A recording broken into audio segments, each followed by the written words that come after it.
always tell when a streak's going to come to an end. You win a couple of games, you probably shouldn't.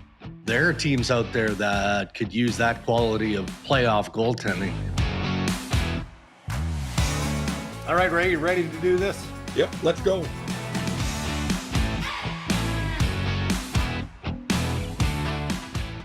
Powered by Red Media in partnership with TSN, it is Season 7 of the Rain Dregs Hockey Podcast, a playoff edition, presented by our title sponsor, Tim Hortons. The Tim's NHL Hockey Challenge is back. It's winding down, but it is the Stanley Cup Playoffs edition. Only in the Tim Hortons app. You play for free. You have a chance to win daily prizes for picking players who you think will score. Plus, there is the grand prize of $5,000. And Canadiens, you can try and keep that 7-day streak alive. If you do it, you win free coffee or tea for a week.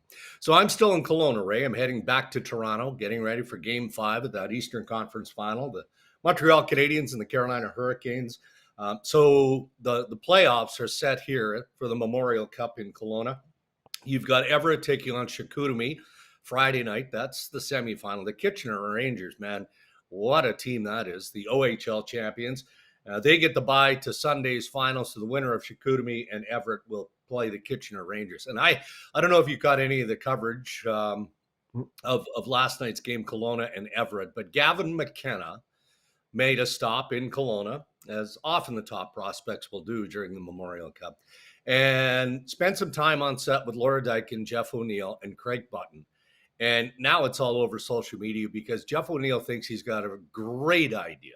A great idea. If the Maple Leafs hold on to that first pick overall and they select McKenna first overall, then the O-Dog is campaigning to be McKenna's mentor.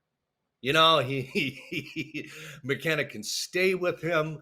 They can play golf, you know, in the off season, maybe before training camp gets underway. O-Dog can teach him all of the things that you need to know to be an elite NHL player. Is this a good idea or a terrible idea? I could think of worse ideas, but this is not the housing arrangement I would consider if I were the McKenna family. I just would not. I think there's, I mean, O's projection of himself as a great idea is the best part of that, isn't it? Oh, yes, I know the city. What are you, a Waze map? Like, lots of people know their way around the city. And then he's gonna teach them, is he? Oh my God. No chance. No chance. It was entertaining though. Yeah. It was entertaining. They might name a street after the O-Dog here in Kelowna. He is a man of the people. Taking selfie after selfie, just fully engaged. And all of you, clearly he's on the golf run here. And not just in Kelowna, but the greater Kelowna area. And loving every second of it. So it could be a tough challenge to try and get O on that airplane back to Toronto after Sunday's championship. Oh, we're not keeping him. We're not keeping him out here. Yeah, BC doesn't need the O-Dog.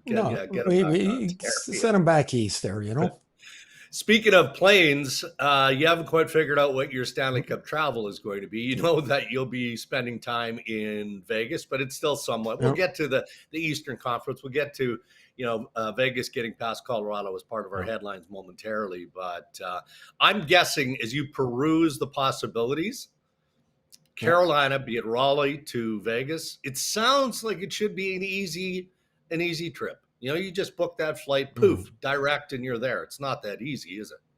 No, I like to talk about it now. So I'll have 2 direct flights to get to Vegas. It's not a connection. It makes me feel better if I say that, because there is no directs from Raleigh to Vegas, and that's of course if Montreal doesn't muster some miraculous comeback here. But they look totally washed right now, like just out of gas. And is there a team, Dregs, that you'd want to play less if you were out of gas than Carolina? No, I don't think so. No. Well, let's get to that in the Canadian Brewhouse headlines. Hey, real fans, you know the move. You get to the Brewhouse early. Happy hour at the Canadian Brewhouse runs Monday to Saturday, 2 to 6 p.m. $3.99. You can pick up a drink, you can get an appetizer, skip the couch, and hit the Canadian Brewhouse. Their house is your arena. All right, well, let's get to Game 4. So Carolina wins Game 4, 4-0. The Canadiens could not get anything going, to your point a minute ago, offensively. Carolina outshooting Montreal 19-3 in the third period, 43-18. And, you know, we who continue to analyze this series, the Eastern Conference Final, I think we wanted to give Montreal the benefit of the doubt, deservedly so. Well, you know, what are some things that they could do to steal the page that they played off of in Game 1, to get to Freddie Anderson, spend more time in the offensive zone, get more shots on Freddie and all of that? And it just hasn't happened in the last 3 games. And maybe everybody should realize that that's how good Carolina is. And that's how choking and swarming they can be in all aspects of their game. I think there's 2 things that are very evident. One is that Montreal is totally out of gas. And one thing that's, I learned when our team got to the conference finals is you have all this run of emotion and expenditure of energy when you're an underdog, which Montreal was to get to the conference final. We were that in 1993. And then we got to play Montreal. They were thrilled to play us. Like they were seriously, they're like, these guys are they're washed. We beat Pittsburgh in 7 games in overtime, and we got there. We had nothing, and we lost in 5 games. And I see that from Montreal now. Like the energy isn't there, the sharpness isn't there. Like just look at the overtime goal in Game 3. Hudson and I think it was Newhook. They were trying to pass in the middle of the ice. Yeah. And the forward thinks it's one pass, so he's going out to his right. Hudson thinks it's a little pass where the center is going to come and support. It doesn't happen. It's in the net. Like that doesn't happen 3 weeks ago. It's a sharp, quick play. And then on the other side, it's almost begrudging to Carolina for a lot of people because of the way they've put their team together. Mm-hmm. It has been a very non-traditional way to build the team.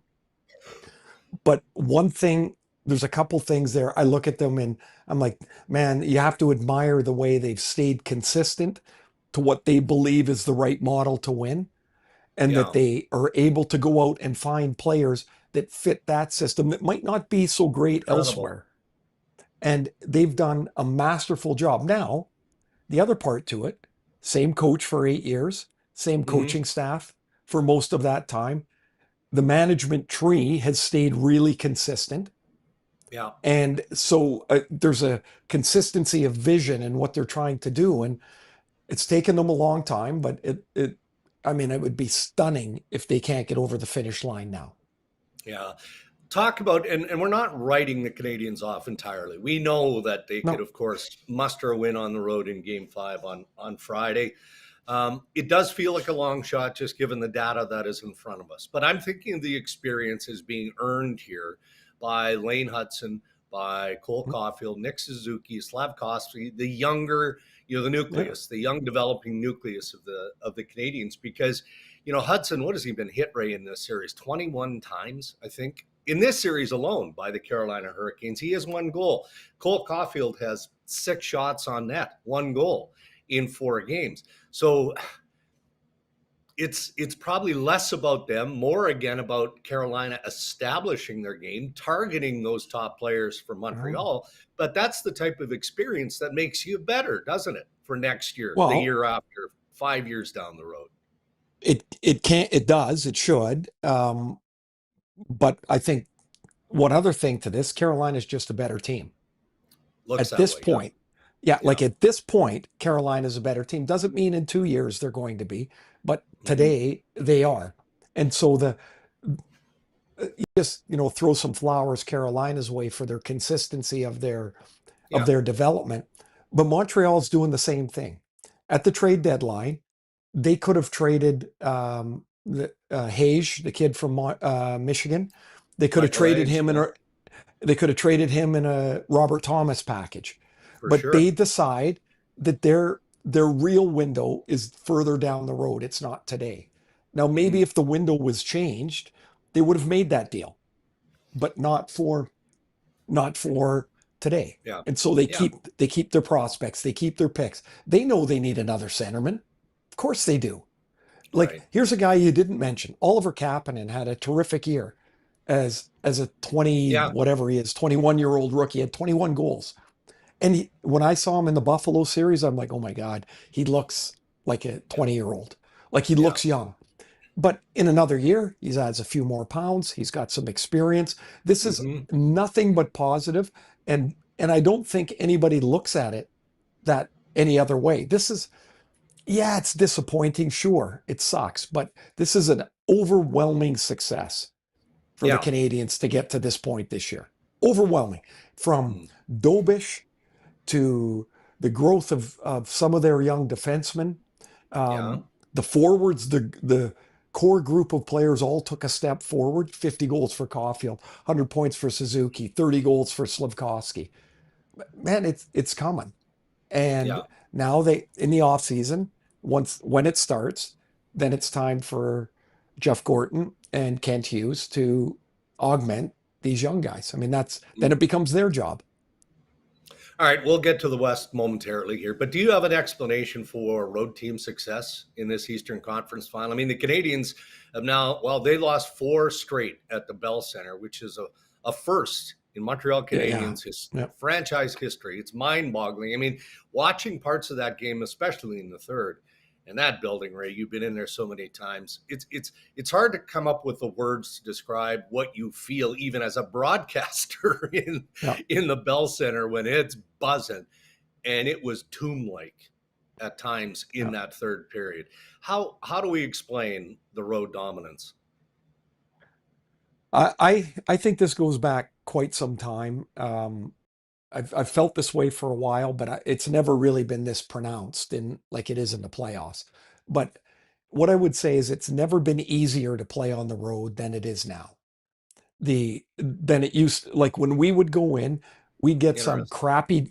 crappy Yeah. dressing room, Yeah. no facilities, long walks to the rink, uncomfortable in every step of the way. Buildings didn't used to be the same size. You'd Right. go into a couple of buildings, and Boston and Buffalo in particular, the buildings were smaller. Hmm. Um, like seriously, there was an uncomfortableness in Hmm. everything. And now you go into a building and it's not that way. They're all bigger, brighter buildings than they were. They're more comfortable. I think Yeah. players are less intimidated. The way the game is played has a less of an intimidation factor to it. Like you'd go Okay. into some buildings and they just beat the crap out of you at home. Yeah. And you Yeah. were literally trying to survive until, when they talk about the first 10 minutes, you were trying to survive it so you Hmm. had a chance. And that's not the case anymore. It's just so, I think it's from intimidation to comfort to Yeah. Makes um, sense. from the way the players view the road buildings. I don't think anybody cares anymore. They'd love to be at home. It's great being at home, Yeah. but they go in the other place and you're like, no, we can play here. We can do this. And but I'm really stunned that the road teams have Yeah. been as successful as they have been. All right. So Montreal and Carolina will play on at least for one more game Friday in the Eastern Conference Final. Meanwhile, the Vegas Golden Knights are enjoying a much-deserved break, and I'm sure they wouldn't mind, that series going a couple more games. Just stretch Sure, it why out a not? little bit Uh, more. Why not? Give the players that needed the rest and the recovery time. So is it just flat out obvious that the Vegas Golden Knights were the machine, as you described earlier this week on Ray and Dregs, were the obvious better team in that Western Conference final? Or is it a combination of many factors that went into a 4-game sweep there as you look back? Was there any one thing that you can kind of identify that changed things in favor of Vegas? I thought as a team game, Vegas was almost perfect for 4 games. In the Wow. in the time they needed their goalie, Carter Hart was there. In the Yeah. times they needed to check, they checked. You know, I think when I look at Vegas, I think about how well defensively they've played. I'm trying to think in the last game. Yeah, it ended up 2-1. So in 8 of the 16 games, they've scored at least 4 goals that they've played. Like this team can score. I think we think of it only as a checking team, but it's not. Here's the other thing. 19-4-1 since Tortorella took over. So whatever the first 60 games of the season were, they don't matter. Yeah. That's not their team. This is their team. Colorado started 31-2-7. Yeah. So they were able to, to live off of that a little bit. They get to the playoffs. Makar's hurt, of course, that matters. Lehkonen wasn't right. McKinnon blocked the shot in game 3. But as Vegas got tighter and their team game got better, Colorado started to fray. And, Nelson didn't score in the series. Kadri got 1. McKinnon didn't score. Lehkonen didn't score. Nichushkin had 1, and then he didn't play the last game. Like, how are you winning with that? You can't. And so I often think it's always more than one thing. But man, Vegas was so good and they picked apart Colorado. So now comes, we're going to get to talk about Vegas in the next 2 weeks, but what becomes of Colorado? Well, and that's what I wonder, and that's where I want to go next is, because this is how I think of Colorado, and correct me if I'm wrong. I think of Colorado in a similar way. I think of the Florida Panthers, the difference, of course, being Florida more recently won back-to-back Stanley Cup championships. And in fairness, if you look back at the conference finals, Colorado hasn't won since when, right? I mean, so, but I as much as I understand the criticism, the analysis, post-conference final of the Colorado, the speculation around the coach, around the general manager, all of it, I still look forward, and I think of Colorado as obviously being a top contender again next year when I look at that roster. They will be, but couple things of concern. If the rumors that Chris McFarland's going to go to Nashville are true, well, then they got to revamp their management staff. Yeah. Right? How does that impact the coach? Then you get to the roster. Who, by the way, I think the coach is a great coach. Yeah. I really do. And so McFarland would be a loss. Bednar would be a loss in a certain transition that would need to happen. They've got about, I think, under $4 million in cap space. Marty Necas goes from a $5.5 million contract to 11. Parker Kelly goes from 850 to 1.7. So I do think they're going to be a very good team, but they're in a precarious spot. But the other part to it is for the people that say, well, you got to blow it up, and how? What are you doing? Like, do you say like you're going to trade this guy, or you're going to trade, like, first of all, some of the guys you might trade, they have protection. And so not that easy to trade. But what are you trying to do? I guess if I look at Colorado, this might sound goofy given what you think of Colorado. Let me do it this way. What's a couple of word description of Colorado you would give them as a team? Like their style. What would you say? Fast. Right. They're not. they're not. They play fast, but they're not. Nelson is not fast. Right. Kadri is not fast. Nichushkin is not fast. Lehkonen's not fast. They're good skaters, but they're not fast. They play up the ice fast. They go quickly. But if the guys are now a year older, they're not going to get faster. So I mean, they had in each game, they had a moment where they could have taken the game. And in those big moments, Vegas was better every time. Every time. They scored goals back. They scored back-to-back goals under 4 minutes, 3 games in a row. Colorado couldn't turn the tap off, and then the game's gone.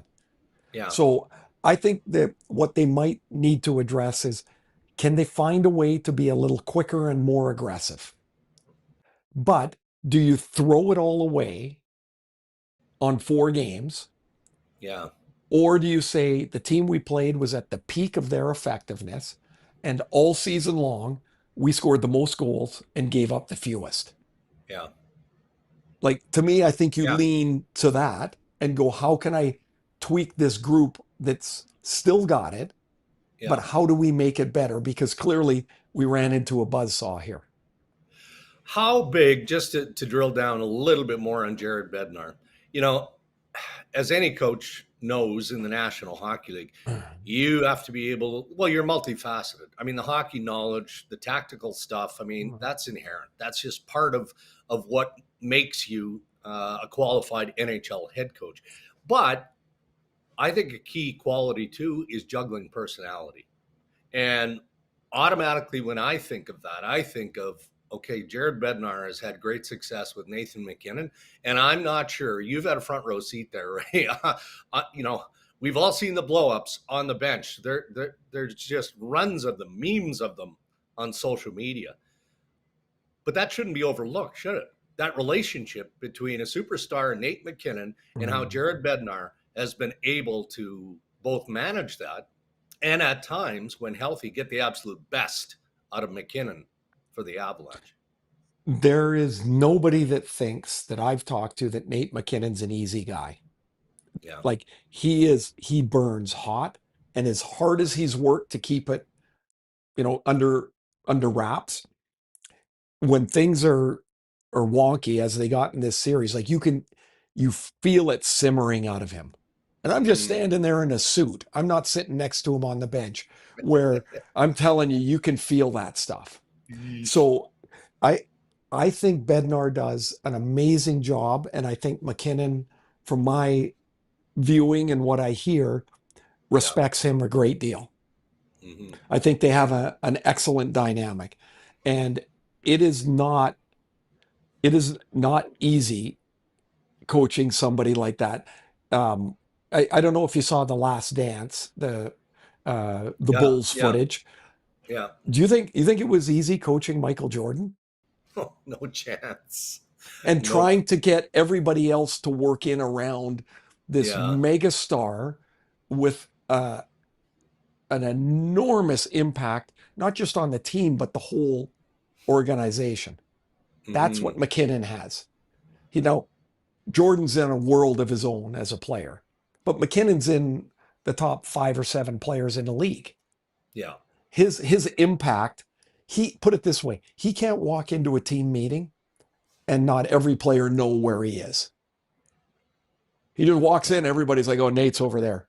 Oh, Nate moved over there. He changed chairs. Everybody knows. And so I do think that dynamic is really important, and it's really difficult at times to make it all fit.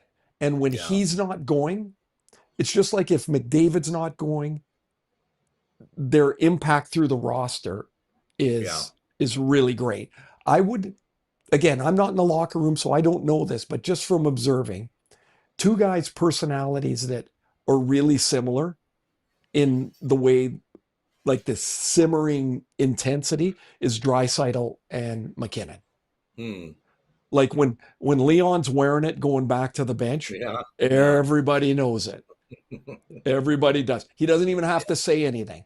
It's just bubbling out of him. And with MacKinnon, he might be more outwardly emotional, but it's the same thing. Like, he comes back to the bench and you can see guys scooting to the right. They don't want to sit beside him. Who wants to sit there? I wouldn't. No. All right, let's wrap up headlines. One of the sidebars going into the Stanley Cup final, and I guess we're going to augment it based on having a conversation on the Rain Dregs podcast here. But one of the sidebars is the created story of Mitch Marner, the success that he's had in Vegas. And he talked a little bit about coming out of the darkness. And then everybody in Toronto media, we talked about it on Overdrive on Wednesday night. Are we certain what that means? How difficult was it for Mitch Marner to play in an environment that he grew up in, right? And all of those things.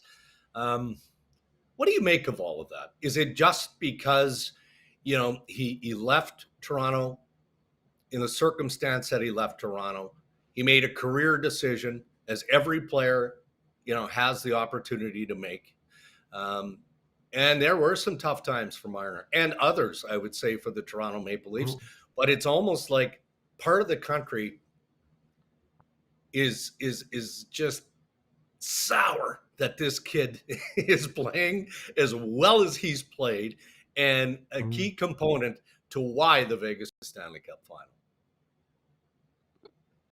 I guess when I hear this story and narrative, because it is a thing, is that people can't believe he didn't want to play anymore for his hometown team. He grew up there. He had, he was the favorite player, or, he had favorite players. He wore Leaf jerseys. He went all the way to London and then came back home. Like, he never left, right? Yeah. And they can't believe that's not the most perfect thing. But maybe it's not for him.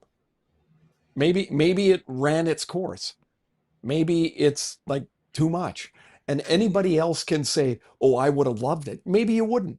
How do you know? How do you know? And so he goes to Vegas, and he, has a 80-point year. I mean, if he had an 80-point year in Toronto, would people say that's a great year? No chance. No. But he had an 80-point year, and now he's been fantastic in the playoffs. But I've said it before. Somebody gave me this thought, and I thought about it a little. In Toronto, if he was not really good with Nylander and Tavares and Matthews, they were not going to win. Right. In Vegas, he doesn't need to be that. Yeah. They're surrounded by a different group that does things a different way, that has more winning experience, because in Toronto, they have none. Those guys have zero winning experience, all of them. And so everybody's looking to the next guy, and it always seemed to come back to Marner, because, like, does the public really know Austin Matthews? No, not really. Because he keeps things pretty tight. Marner wears it outwardly. You see his emotion. You see when he had lots of joy, and you saw when he was really sour. Yeah. And so I think people that are of that thought, they can't believe that somebody wouldn't love playing for the Leafs because they grew up there and it's their favorite team, and they can't believe that they wouldn't want to always play there. It's not always the case. Right. And so he's on to a new place, and it probably is a piss off that you go, well, why couldn't that happen here? Well, it didn't. For many more reasons than we could probably come up with in the next 30 seconds. Right. Well, the next edition of the Rain Dregs Hockey Podcast should know who Mitch Marner and the Vegas Golden Knights will face in the Stanley Cup Championship. So those are your headlines. Thank you. Can I give you one more headline before you wrap it up? Yeah. So, go ahead. And this is something that nobody cares about, but I'm going to say anyway. As we get into the third period of the Carolina game, I will be, if it's over or if it's trending that way, I'll be sitting there with my computer ready to send my flights in. Oh boy.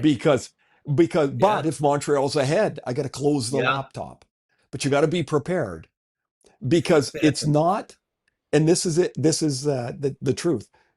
Getting to game one, I'm not worried about. I literally am the only person flying from Vancouver to Raleigh, if that's where the series is. Everybody else is coming from somewhere else.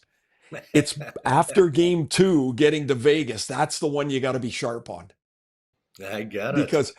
Because hundreds of people are flying on the same flights, and chop, you got to be sharp. So that'll be what I'm doing in the third period as I'm counting it down. Excellent. All right, those are your headlines. Thank you to the Canadian Brewhouse. It feels like Tim Hortons has always been part of my routine, certainly as a dad. as a coach or taking my kids to the early morning hockeys, had to go through the drive-through and get my cup of coffee and get the Timbits for the kids. Can I get a medium coffee with milk, please? Then even driving into studio now at TSN, if I don't go through the drive-through, get my medium coffee with milk, I feel like my routine has been interrupted. Here's your coffee. Thank you. Have a great day, guys. You too.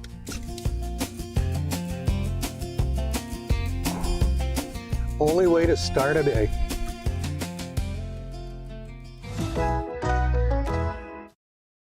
We'll shift over to the Tim's Hockey Challenge, which becomes more and more a challenge, a chore, if you will, as we try and pick each of the individual players who we think are going to score on any given night. There's Chris Sabunia joining us to get through some of the math and, an easy homework assignment for you this week, Zuby.